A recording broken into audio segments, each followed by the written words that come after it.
পাকিস্তান যেতে ভিসা ফি লাগবে না বাংলাদেশি নাগরিকদের। সম্প্রতি পাকিস্তানের নতুন এই ভিসা নীতিমালা গ্রহণের পরই বাংলাদেশিরা পাকিস্তান যেতে মুখিয়ে আছে। অনেকেই জানতে চেয়েছে, ভারতের মতো দর্শনীয় স্থান আছে কি পাকিস্তানে? হ্যাঁ, অসংখ্য পর্যটন স্থান আছে পাকিস্তানে। ভারতের ভূস্বর্গখ্যাত কাশ্মীরের একাংশ পাকিস্তানে রয়েছে।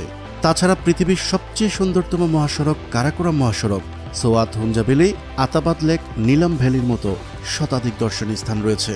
বিশ্বাস করুন, জিপে চড়ে যখন বরফের ঢাকায় স্কার্দু পাড়ি দিবেন, পৃথিবীর অন্য সব দেশের কথা আপনি ভুলেই যাবেন। কিন্তু কিভাবে পাকিস্তান যাবেন, কত টাকাই বা খরচ হতে পারে, তা জানাবো আজকের এই ভিডিওতে। চলুন শুরু করা যাক। প্রথম ধাপেই অনলাইনে পাকিস্তানের ভিসা আবেদন করতে হবে, বা কাছের কোনো কম্পিউটার দোকান থেকে আবেদন করা যাবে। আবেদন সম্পূর্ণ করার পর আপনি ই ভিসা পেয়ে যাবেন। ভিসা পাওয়ার পরেই টিকিট কনফার্ম করতে হবে। পাকিস্তানের উত্তরাঞ্চল ঘুরতে চাইলে লাহোরকে বেছে নিন, কারণ ইসলামাবাদ বা করাচির তুলনায় লাহোরের টিকিটের দাম তুলনামূলক কম।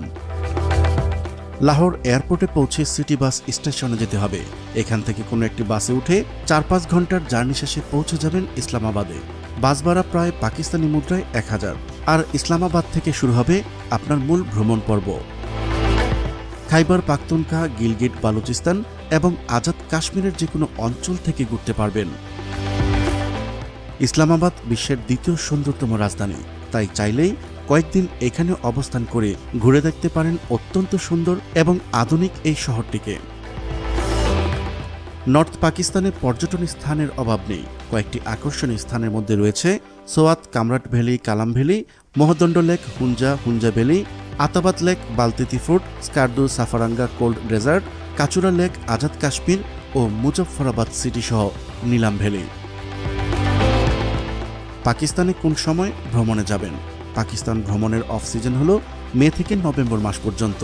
এই সময় গেলে গাড়ি ভাড়া, হোটেল ভাড়া অনেকাংশেই কমে যায়, তাই কম খরচে ট্যুর করতে চাইলে এই সময়টা বেছে নিতে পারেন। এছাড়া এমনিতেও নভেম্বর থেকে ফেব্রুয়ারি পর্যন্ত হুঞ্জা ও স্কার্দু যাওয়া বেশ কঠিন, কারণ রাস্তায় বরফ জমে থাকে। তবে শীতকালে সুয়াত ট্যুরে অনেক মজা পাওয়া যায়। এই সময় সুয়াতে আইস স্কেটিং সহ বিভিন্ন ধরনের ইউন্টার গেম চলে। তারপর চলে যেতে পারেন পৃথিবীর সবচেয়ে সুন্দরতম সড়ক কারাকোরাম মহাসড়কের দিকে। বিশ্বাস করুন, খোলা জিপে চড়ে যখন কারাকোরাম পাড়ি দিবেন, সেই অনুভূতি ভাষায় প্রকাশ করার মতো না। আজাদ কাশ্মীরেও যেতে পারেন পীর চিনসি রোড দিয়ে। এটাও কারাকোরাম হাইওয়ের চেয়ে কোনো অংশেই কম নয়। এখানেও মেঘের উপর দিয়ে গাড়ি চালাতে হয়। খরচ কত হতে পারে?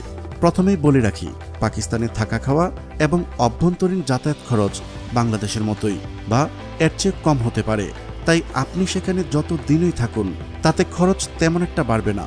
মূল খরচটাই হলো বিমান ভাড়া। তবে স্বাধীনভাবে নিজের ইচ্ছে মতো ট্যুর করতে চাইলে ট্রাভেল এজেন্সির সহায়তা নিতে পারেন। ইসলামাবাদে একাধিক এজেন্সি আপনার জন্য গাইড সহ জিপ গাড়ির ব্যবস্থা করে দিবে।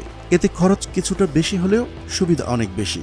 পাকিস্তানি ভিসা বর্তমানে বাংলাদেশিদের জন্য ফ্রি, তবে ঢাকা টু লাহোর বিমান ভাড়া প্রায় 40 থেকে 70 হাজার টাকা পর্যন্ত হয়ে থাকে। তবে খুব শীঘ্রই সরাসরি ফ্লাইট চালু হতে পারে, তখন হয়তো 20 থেকে 25 হাজার টাকার মধ্যে থাকবে বলে আশা করা যায়। লাহোর টু ইসলামাবাদ আসা যাওয়া ভাড়া 2000 টাকা এবং ছোট ছোট ট্রিপের জন্য আরও 5 থেকে 7 হাজার টাকা। ধরুন পাকিস্তানে আপনি 15 থেকে 20 দিন অবস্থান করবেন। হোটেল বিল, খাবার, যাতায়াত, ঘোরাঘুরিতে খরচ করলেন আরও 15 থেকে 20 হাজার টাকা। তাহলে সব মিলিয়ে মোট খরচ হতে পারে 60 থেকে 70 হাজার টাকার মতো। প্রিয় দর্শক, আজ এই পর্যন্তই। শুরু থেকে শেষ পর্যন্ত চেষ্টা করেছি পাকিস্তান ভ্রমণের সঠিক তথ্য উপস্থাপন করতে। কোথাও কোনো তথ্যগত ভুল কিংবা আপনার পরামর্শ থেকে থাকলে তা কমেন্ট করে জানাতে পারেন। দেখা হচ্ছে পরবর্তী ভিডিওতে। ততক্ষণ পর্যন্ত মহান আল্লাহ তাআলা সবাইকে ভালো রাখুক, সুস্থ রাখুক। আল্লাহ হাফেজ।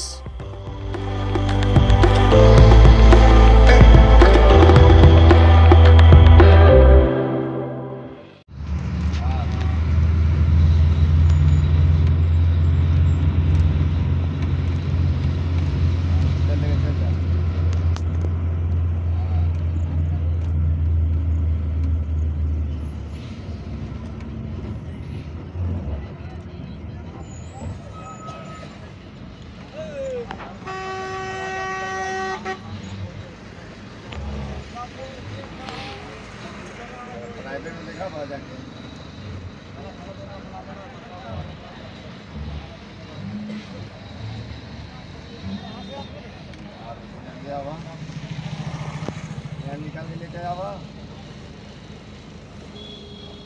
हाँ खाने देखे वही के बर्तन में न तोरा अपने देखावा वही के बर्तन में रहा 3 दिन 1 दिन में खोले रहे जाके दिखा के भाई जावा।